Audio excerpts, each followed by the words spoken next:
É um prazer estar aqui com vocês. É um projeto meu há muito tempo. Eu não estou aqui como professor, não tenho nenhuma postura demagoga. Eu sou médico neurologista, para quem não me conhece, sou estudioso em neurociência do comportamento, sou palestrante há muito tempo e quero aqui compartilhar com vocês um pouco da minha experiência em espiritismo. Sou espírita desde os 17 anos de idade, participando e dando curso de espiritismo, principalmente na área da mediunidade. E quero compartilhar com vocês tudo que eu aprendi ao longo deste tempo e que tenho aplicado na minha vida e quero compartilhar com vocês.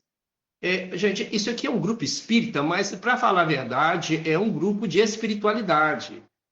Nós temos aqui um objetivo de discutir um tema e até um texto de uma forma bastante racional, de uma forma bastante crítica, e todos nós estamos livres aqui para trocar ideias, tá? Então, esse é um grupo que, mesmo alguém que não é espírita, talvez pode ser que não entenda um argumento ou outro espírita, pode participar e argumentar conosco, tá?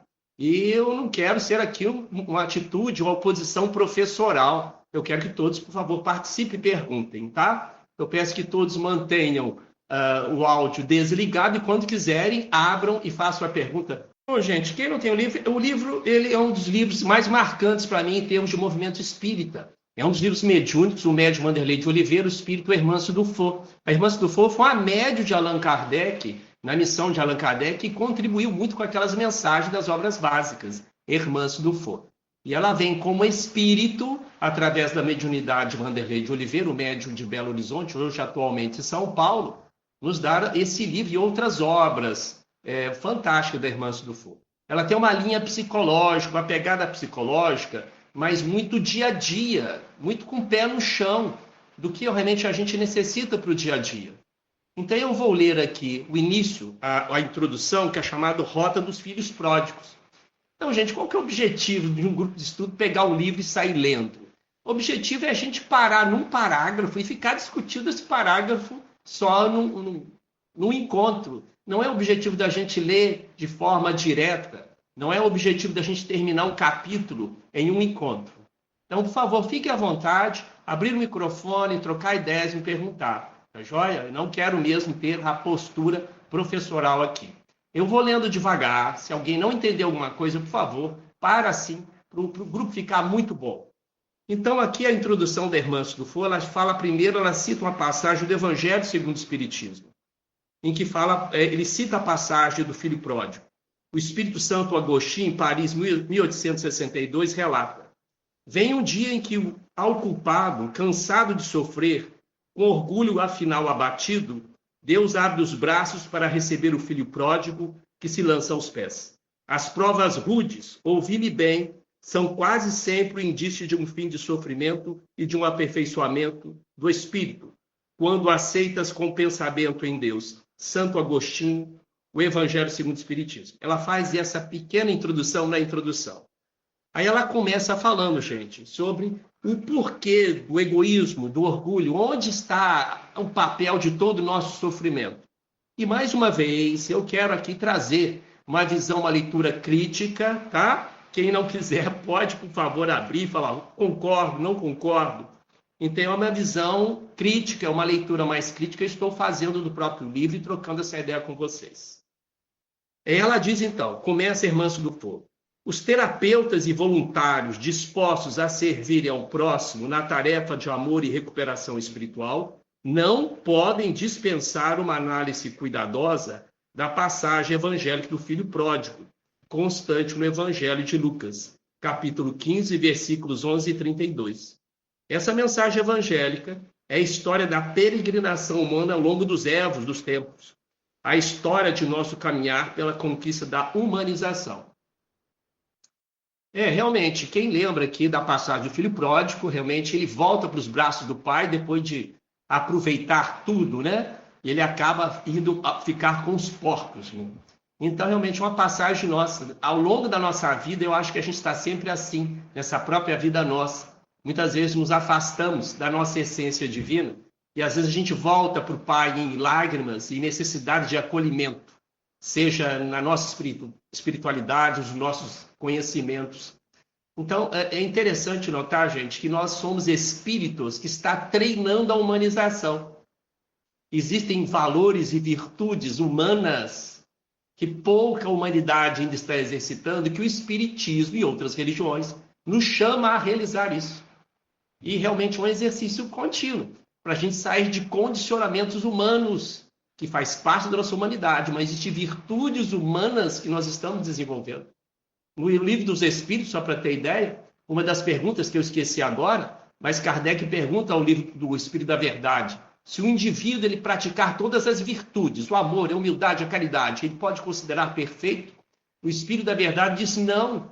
Existem virtudes que vós ainda não conheceis. O que para vocês é perfeito, para nós está longe da perfeição. Então vejam só, nós ainda temos essa visão de um comportamento ideal, do bem superior, que nós ainda estamos longe, ainda durante muitas reencarnações. Então, esse livro da Irmã Sidufo nos ajude a calibrar nossas expectativas em relação ao ideal, ao perfeito, ao belo, que faz parte da condição humana a formação para o superior. Nós estamos longe, completamente longe, e é loucura achar que estaremos num comportamento ideal. E temos uma conduta idealizada, principalmente nós, os religiosos. Estamos achando que porque fazermos aquela conduta, já temos o céu. Então, realmente, é importante o exercício, sim, das virtudes religiosas que a religião nos propõe, mas estamos longe disso. A Irmã Sidufo nos coloca os pés no chão, aceitar a nossa humanidade. Esse é o ponto principal dessa introdução. Então, ela continua aqui. Por favor, gente, me interrompa, abra o microfone e comente o que quiser. Ela fala, olha aqui, começa. Consideremos o egoísmo como a doença original do ser. Eu quero fazer um parênteses sobre isso. Ninguém escapou de experimentá-lo na espiral do crescimento. Até certa etapa foi impulso para a frente. Olha o que ela fala. Ela não está falando, ela não está amaldiçoando o egoísmo, não. Preste atenção nisso, tá? Irmã Sidufo fala que o egoísmo é a doença original do ser. Ninguém escapou disso. Mas ele foi importante até certo ponto, para ir para frente. E o egoísmo, de fato, gente, ele faz parte da nossa impulsão para a melhoria pessoal. Sem egoísmo, a gente não iria sobreviver. Calma. Isso a irmã Sidufo está falando e neurociências fala isso. O egoísmo está relacionado ao nosso ego. O ego está relacionado às regiões mais profundas do cérebro. As regiões mais profundas do cérebro, gente, é que nos dá as emoções básicas. Emoção e sentimento são coisas diferentes, do ponto de vista neurocientífico. Me permito falar com vocês. Por incrível que pareça, até alguns especialistas da área de saúde mental se confundem nisso. Emoção, gente, são realmente reações do nosso corpo a estímulos externos e internos. As emoções básicas é medo, raiva, tristeza, alegria, nojo, surpresa. Preste atenção, tudo que eu acabei de falar, o seu animalzinho tem, o gatinho tem, o cachorro tem, o macaco. Então, os animais mamíferos mais desenvolvidos têm essas emoções. Então, essas emoções são responsáveis pela nossa sobrevida. Se eles, a gente não sobreviveria. Por isso, já de cara, Irmã Sidufo fala uma coisa que eu já quero adiantar para vocês. Vamos fazer as pazes com a nossa emoção. Ninguém vive sem sentir tristeza, sem sentir alegria, nojo, surpresa, medo. Então, faz parte da nossa sobrevivência. Sem o medo, ninguém estaria aqui presente, viu? Sem sentir tristeza também.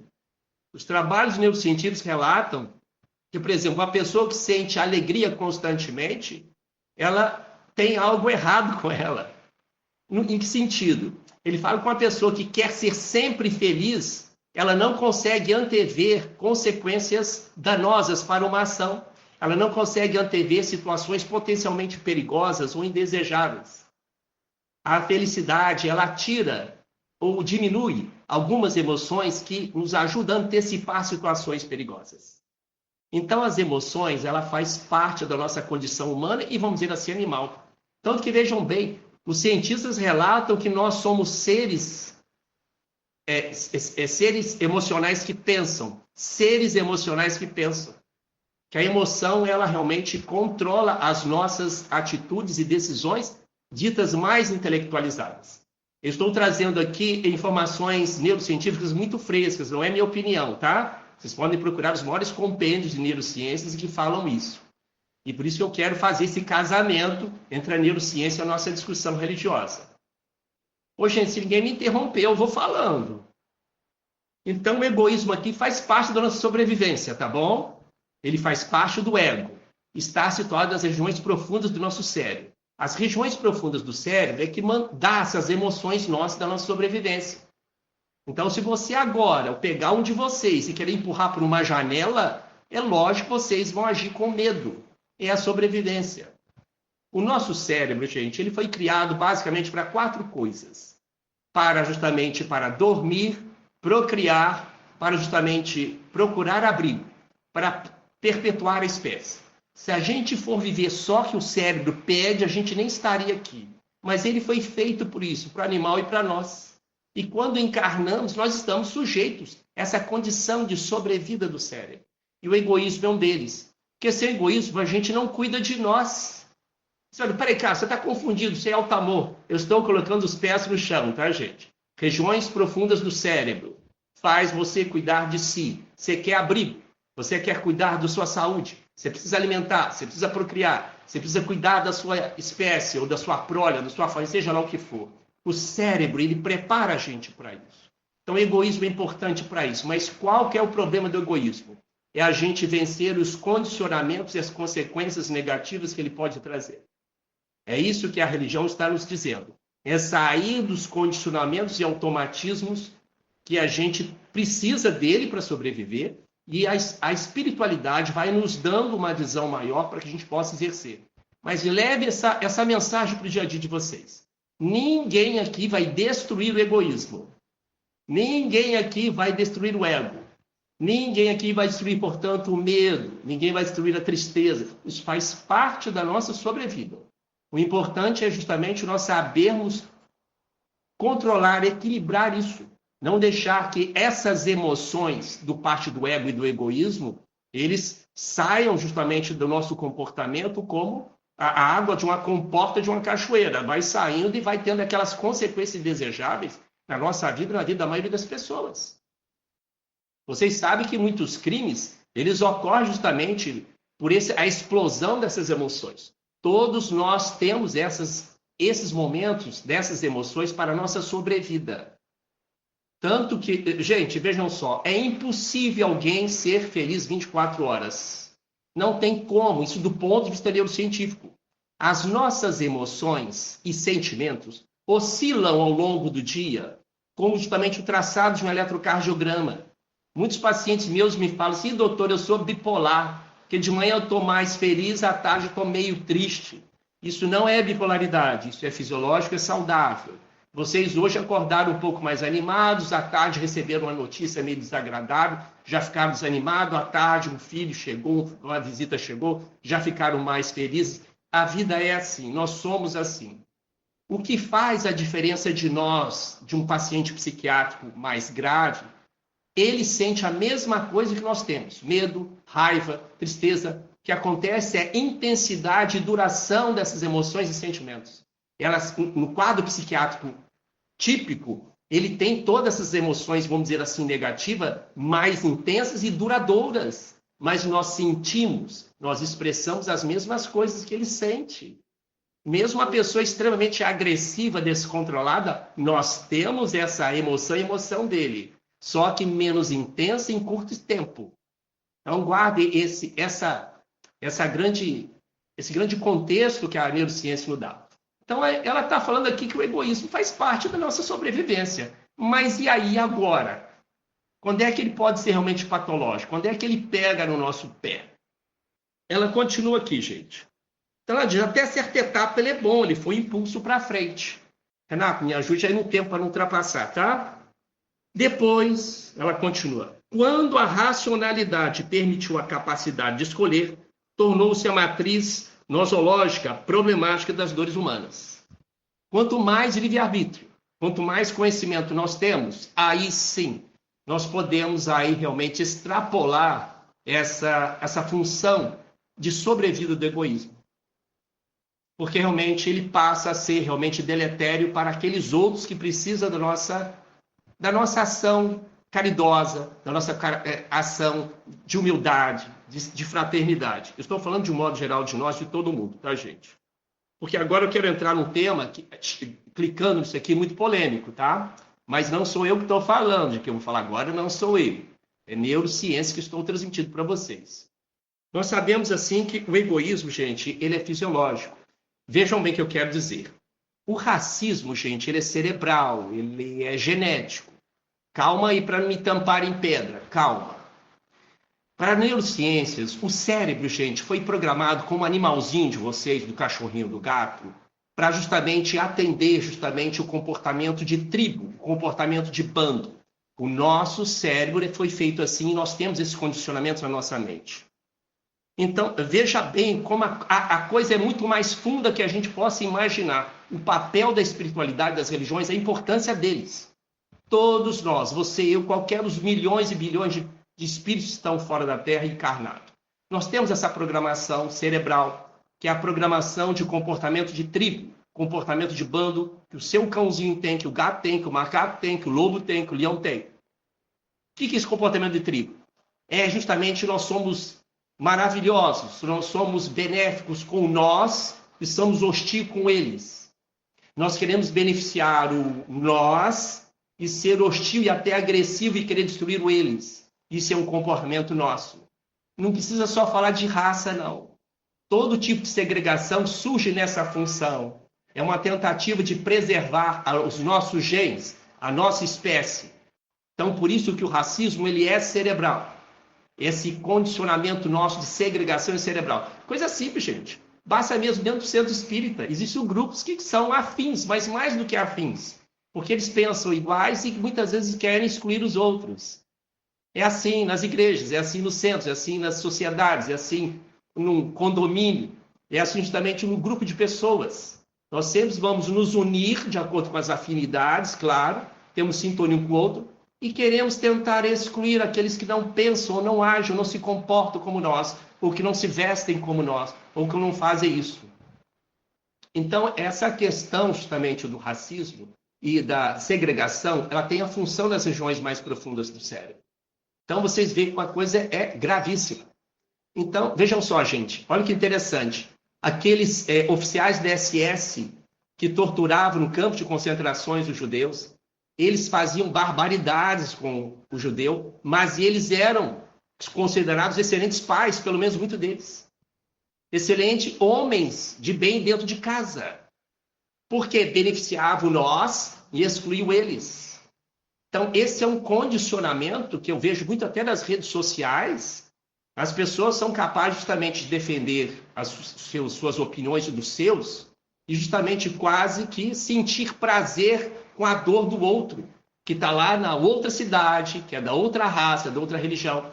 Então, você vê que nós temos esse comportamento perverso que muitos animais têm, que outros têm, que está em você e está em mim. Só que, obviamente, existe uma coisa importante que é o ambiente. Nós somos um fruto da genética e do meio ambiente.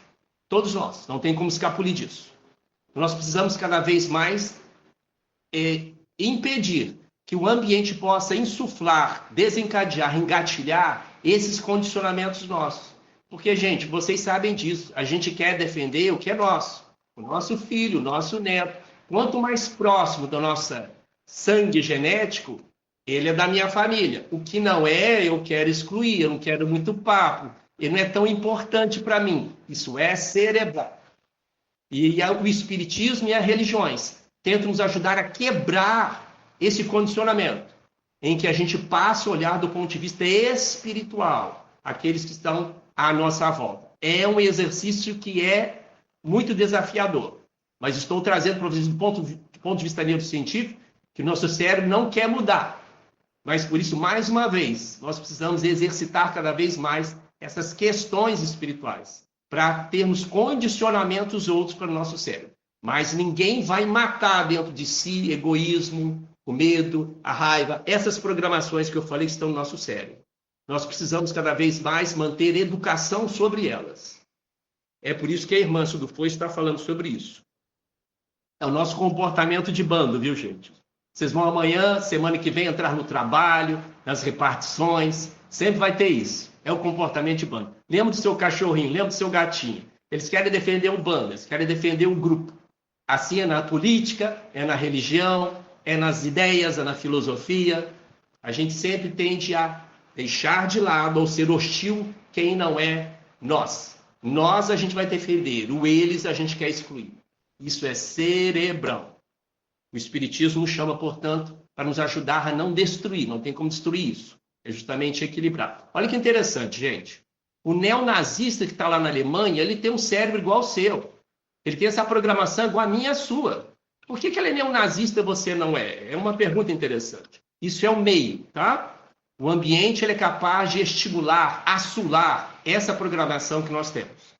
Quanto mais a cultura é egoísta, quanto mais a cultura ela é xenofóbica, por exemplo, vai estimular essa sua área cerebral.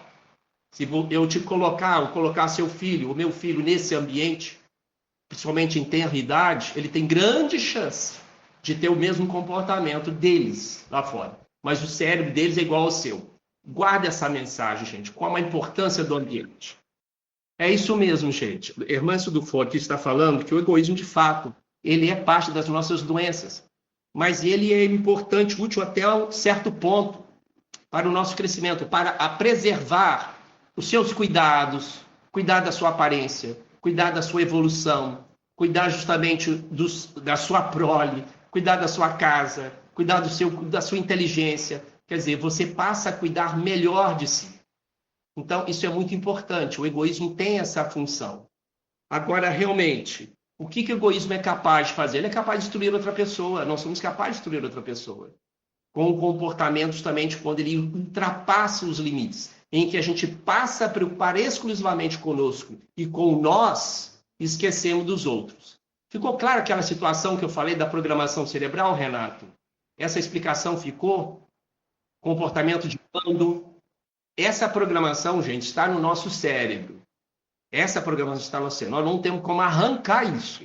Nós temos como cuidar disso. Nós temos como humanizar isso. Nós temos como espiritualizar isso. Mas não arrancamos essa programação. Então, é o nosso questionamento e a nossa briga, entre aspas, com muitos companheiros nossos, seja espíritas ou não, que acham que nós vamos simplesmente nos tornar anjos e arcanjos simplesmente porque a gente frequenta um templo ou tem muito conhecimento espiritual. Não é isso, vamos colocar os pés no chão. Nós precisamos de exercitar muito ainda a questão da humanização, da caridade, de ver o outro muito além desse comportamento de bando. Isso é um ensaio, isso é um comportamento, é um chamamento para nós.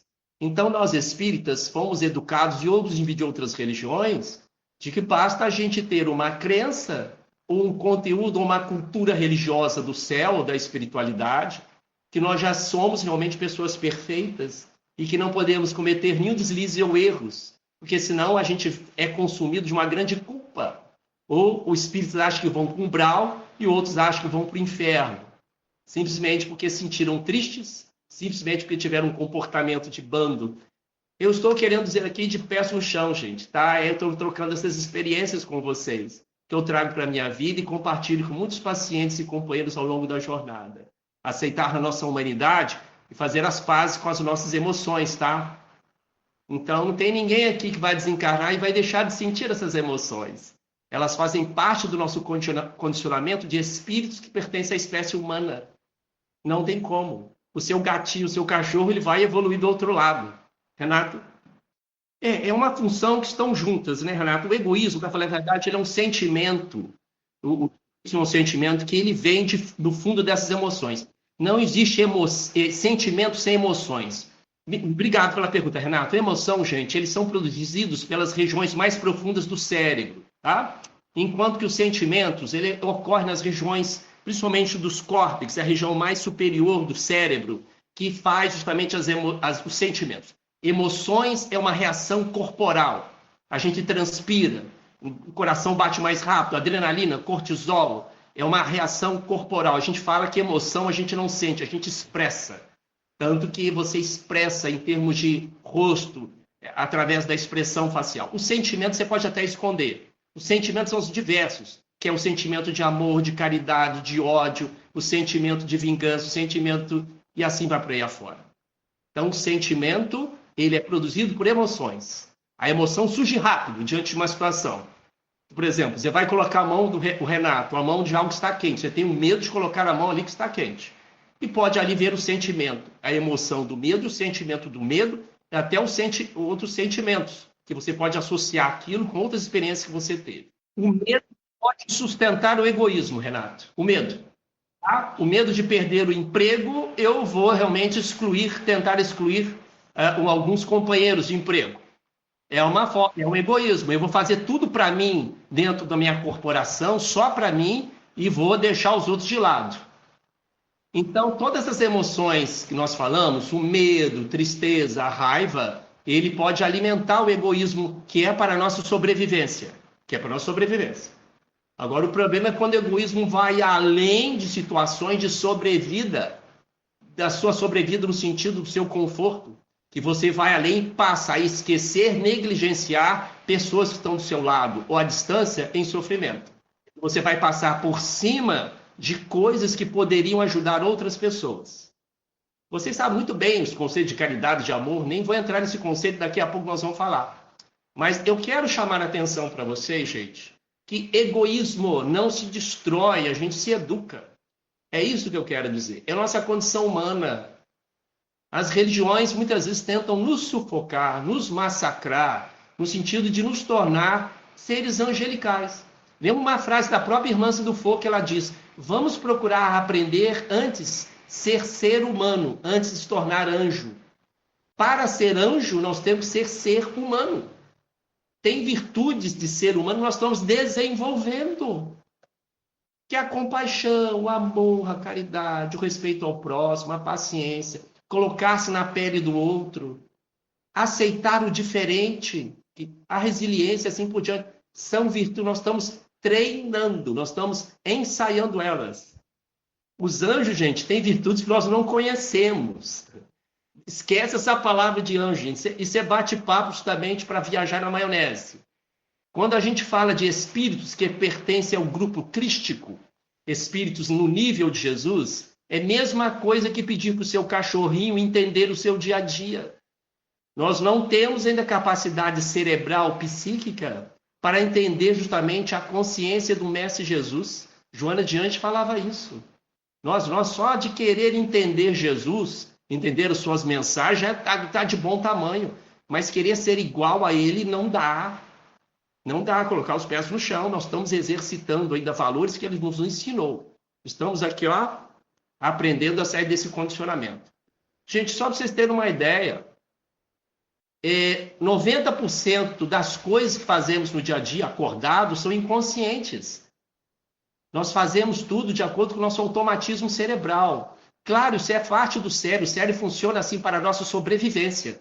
O cérebro sobrevive assim. Só que a grande maioria de nós estamos continuando assim. A gente faz as coisas sem parar para pensar, meditar, refletir.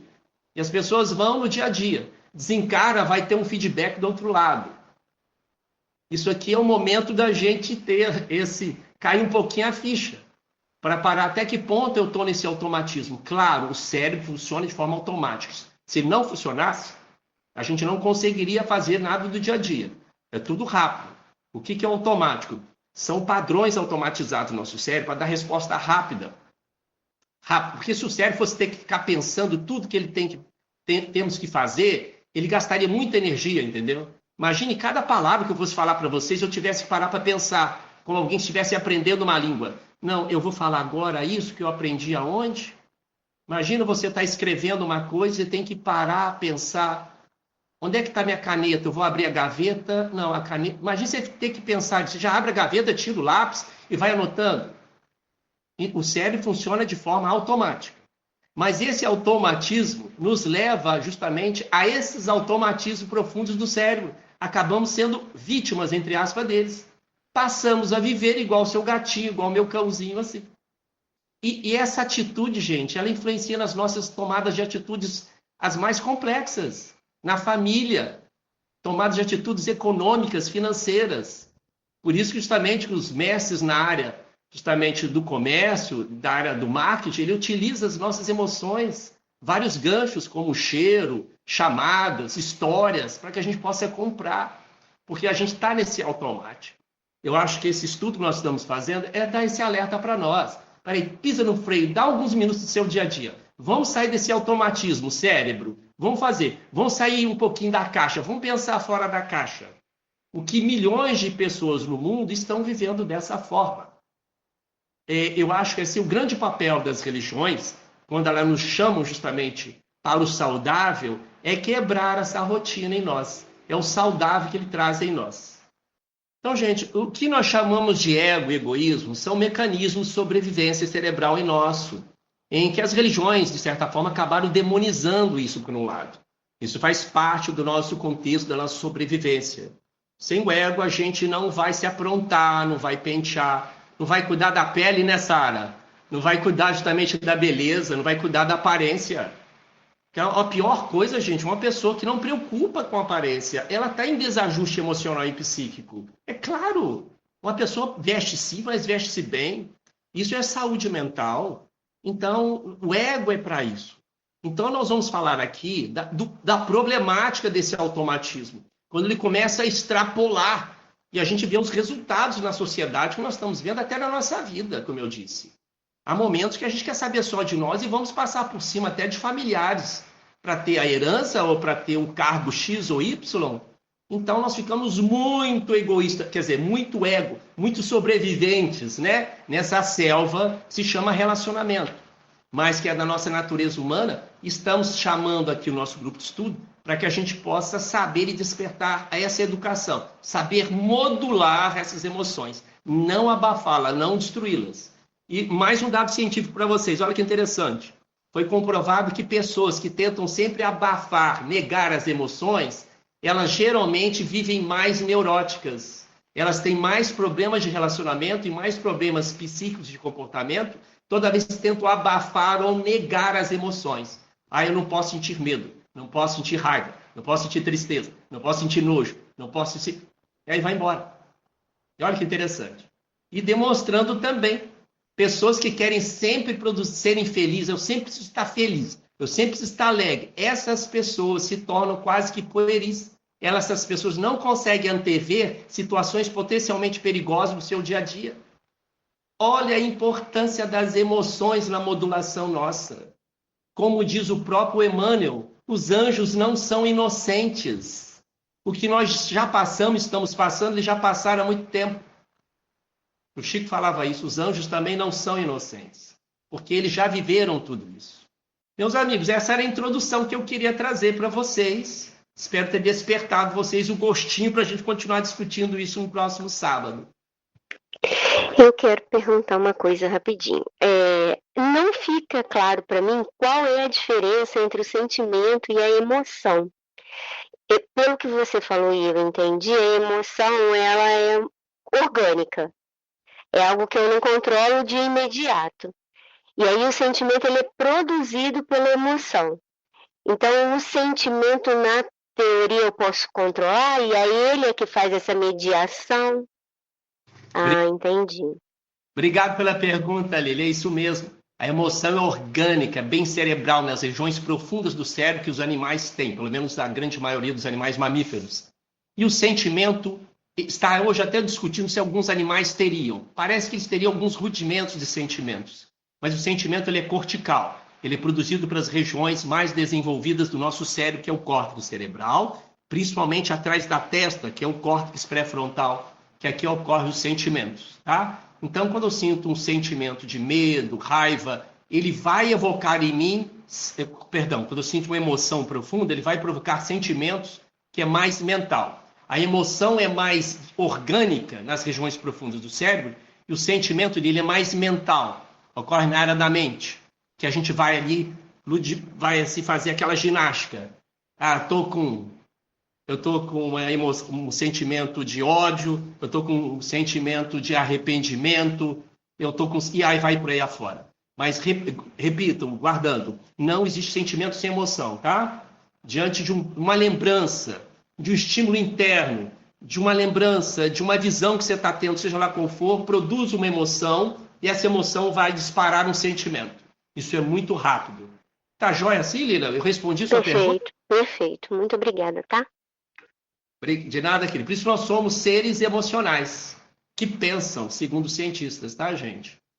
Tanto que eu tenho um artigo científico agora que eu li, que descobriram que os cães parecem que têm ciúmes. É um sentimento, não é emoção. O ciúmes é um sentimento, tá? E que os cães teriam ciúmes dos seus donos. Foi uma pesquisa, então parece que os animais têm alguns sentimentos rudimentares. Um deles seria ciúme. Mas isso é uma discussão ainda no mundo científico. Os animais predominam emoção.